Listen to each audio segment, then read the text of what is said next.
मुझे बहुत अच्छा लगता है जब मैं बच्चों से इंटरेक्ट करता हूँ, उनको अपील करता हूँ, उनसे बातें करता हूँ, उनके लक्ष्यों के बारे में पूछता हूँ। सर्वप्रथम तो मैं बच्चों को एक शुभकामनाएँ देता हूँ।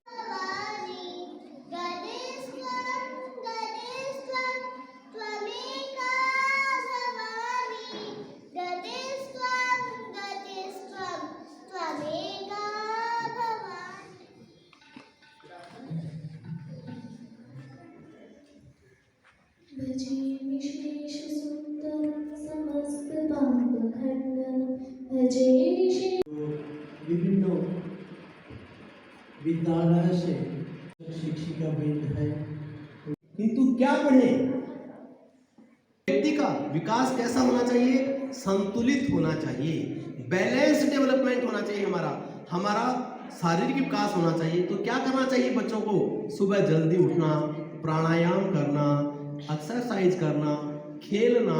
वो इस देश को तब मिलेगा जब आप लोग समझेंगे कि विवेकानंद जी का जो योगदान है। संसार में सब दुखों का मूल यही है कि मनुष्य मूर्खतावश सुख को ही अपना आदर्श समझ लेता है, पर कुछ समय बाद उसे यह बोध होता है कि जिसकी ओर वह जा रहा है वह सुख नहीं वरन ज्ञान है। अतः सुख और दुख दोनों ही महान शिक्षक हैं। जितनी शिक्षा हमें भलाई से मिलती है उतनी ही बुराई से भी। चरित्र को एक विशिष्ट ढांचे में डालने में भलाई और बुराई दोनों का समान अक्षर कर सकता है।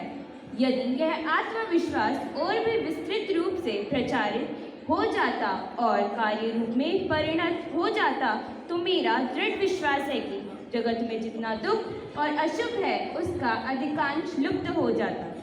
मानव जाति के समग्र इतिहास के सभी महान स्त्री व पुरुषों के अंदर यदि कोई प्रेरणा सबसे अधिक और महान सशक्त रही है तो वो यही आत्मविश्वास है।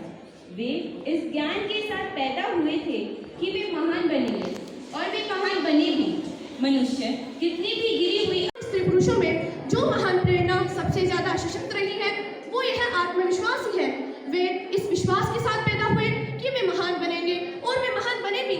मनुष्य चाहे जितनी भी गिरी हुई अवस्था में क्यों न पहुंच जाए, एक ऐसा समय जरूर आता है जब वह उससे आर्थ होकर एक ऊर्ध्वगामी मोड़ ले लेता है और स्वयं में विश्वास करना सीख जाता है।